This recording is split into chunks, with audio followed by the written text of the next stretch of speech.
মুসলমানরা আজকে পৃথিবীর বিভিন্ন জায়গায় মার খাচ্ছে কিনা? ফিলিস্তিনের মুসলমানরা মার খাচ্ছে কিনা? আমেরিকা মনে করেছিল ফিলিস্তিনকে শেষ করে দিবে, আজকে সেই আফ্রিকা এখনো দাউ দাউ করে দাবানলের আগুন জ্বলে কিনা? জ্বলে কিনা? তারা মুসলমানদেরকে নিধন করার জন্য crore crore million million dollar ব্যয় করে বোমা তৈরি করে মুসলমানদেরকে হত্যা করেছে, আর আল্লাহ তাআলা তাদেরকে বিনা বোমা তাদেরকে হত্যা করতেছে। কথা বলেন ঠিক কিনা? তাদের 40,000 একর জমি পোড়া গেছে একবারে, 12,000 স্থাপনা বিল্ডিং বড় বড়, কোনো কিছু এখন আল্লাহ রাখে না। সুতরাং মুসলমানদের উপর যত অত্যাচার নির্যাতন আসবে, মুসলমানদের বিজয় অতি নিকটে। কথা বলেন ঠিক কিনা? যত কালো মেঘ জমা হবে, আদারে ভয় পেও না, আদারে ভয় পেও না, আলো আছে আড়ালে, কালো সব পালিয়ে যাবে তুমি উঠে দাঁড়ালে, কালো সব পালিয়ে যাবে তুমি উঠে দাঁড়ালে। বালুর ওই বালগুলো সরবে এসে যাবে এলে ঢেউ, দাবানল জ্বললে পরে ফুল দিয়ে তাই নিবাই কেউ। দিনের পথে চলো যদি, দিনের পথে চলো যদি, শান্তি পাবে ও কালে, কালো সব পালিয়ে যাবে তুমি উঠে দাঁড়ালে। মরিচিকা হয় না যেন তোমার পথের নিশানা, কোরআনের আয়াত দেখে চললে পাবে ঠিকানা। মঞ্জিল পাবে তুমি, মঞ্জিল পাবে তুমি, পাহাড় বাদাম আড়ালে, কালো সব পালিয়ে যাবে তুমি উঠে দাঁড়ালে। কথা বলেন ঠিক কিনা? যতই জুলুম অত্যাচার আপনার আমার উপর আসুক না কেন, যখন ঐক্যবদ্ধভাবে সালমানদের বিরুদ্ধে, টেন্ডারবাজের বিরুদ্ধে, জালিমের বিরুদ্ধে সকলে যখন একসাথে গর্জন দিবেন, তখন এই দেশ থেকে ওই স্বৈরাচারগুলো পালাতে বাধ্য হবে। কথা বলেন ঠিক কিনা? এখনো স্বৈরাচার আপনার আমার আশেপাশে লুকিয়ে আছে, তারা বিভিন্ন সময় চাচ্ছে আমার আপনার উপর হামলা করার জন্য। কথা বলেন ঠিক কিনা? আমরা সকলে ঐক্যবদ্ধ থাকতে হবে। কথা বলেন ঠিক কিনা? যেন এই দেশে আর যেন আমরা না দেখি। এখন আমরা কোরআন মানি, কিন্তু সমাজে রাজনীতি কোরআনে আনতে চাই না। কথা বলে ঠিক কিনা? অনেকে বলে কোরআনের সাথে রাজনীতির সম্পর্ক নাই, এই কথা বলে কি বলে না? কোরআনুল কারীমে প্রায় 900টা আয়াত রয়েছে রাজনীতির। কয়শো আয়াত? 900 আয়াত রয়েছে রাজনীতির। এখন আমরা কোরআন পড়ি না, বুঝি না। এখন হুজুররা যখন কোরআনের আলোচনা শুরু করে দেয়, পর এই তো দেখি হুজুর রাজনীতির কথা শুরু করে দিয়েছে। আচ্ছা বলেন তো দেখি, আপনার আমার নবী এই কোরআন দিয়ে রাষ্ট্র চালাইছে কিনা? আরো আসতে বলেন।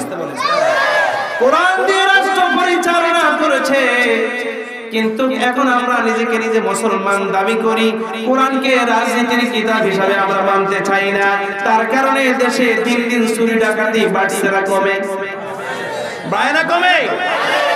কোরআন যতক্ষণ পর্যন্ত রাষ্ট্র ব্যবস্থা না থাকবে, ততক্ষণ পর্যন্ত দুর্নীতিবাজেরা দুর্নীতি বন্ধ করবে না, চোরেরা চুরি বন্ধ করবে না, সাদাবাজেরা সাদাবাজি বন্ধ করবে না, মদখোররা মদ খাওয়া বন্ধ করবে না। কথা বলেন ঠিক কিনা? কোরআন যতক্ষণ থাকবে ততক্ষণ এই দেশের মানুষ সকলে নিরাপদে থাকবে। কথা বলেন ঠিক কিনা? আল্লাহ রাব্বুল আলামিন বলেন, আলা লাহুল খালকু ওয়াল আমর, সৃষ্টি যার, একমাত্র হুকুম চলবে কার?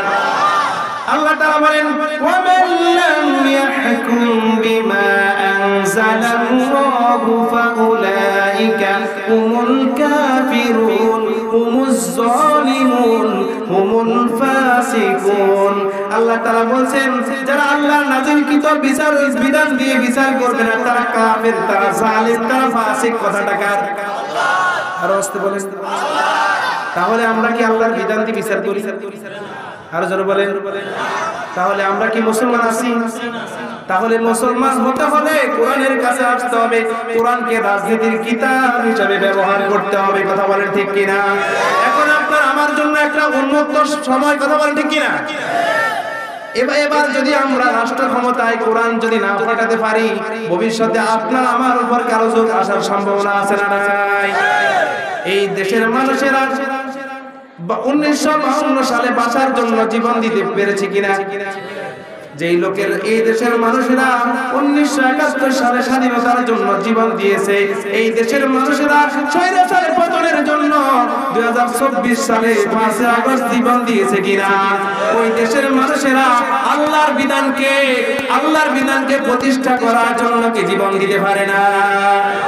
আল্লাহর এই জমিনে আল্লাহর বিধানকে প্রতিষ্ঠা করার জন্য যদি রক্ত দিতে হয়, জীবন দিতে হয়, কারা কারা যদি হাত তুলে আল্লাহকে দেখায় লিল্লাহি তাকবীর, লিল্লাহি তাকবীর।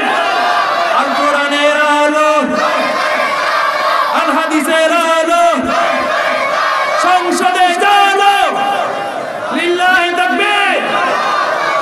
যে মানুষ দেশের স্বৈরাচার পতনের জন্য জীবন দিতে পারে, সেই মানুষ, আমরা আল্লাহকে ভালোবাসি, আমাদেরকে সৃষ্টি করছে আল্লাহ, ওই আল্লাহর বিধান প্রতিষ্ঠা করার জন্য জীবন দিতে পারে কিনা? তাহলে আগামীতে যারা কোরআন নিয়ে, যেই দলের লোকে কোরআন নিয়ে আসো, কোরআন দিয়ে সমাজের কোরআনের রাজ প্রতিষ্ঠা করতে চায়, আমরা তাদের পক্ষে থাকতে চাই। কথা বলে ঠিক কিনা? বীর মুসলমান দরওয়াল কোরআন ফিরায়ে আনো সেই হারানো সম্মান। নারায়ে তাকবীর, নারায়ে তাকবীর, তাকবীর ধ্বনিতে কাঁপবে কাফের ও বেঈমান। বীর মুসলমান দরওয়াল কোরআন ফিরায়ে আনো সেই হারানো সম্মান। কথা বলে ঠিক কিনা?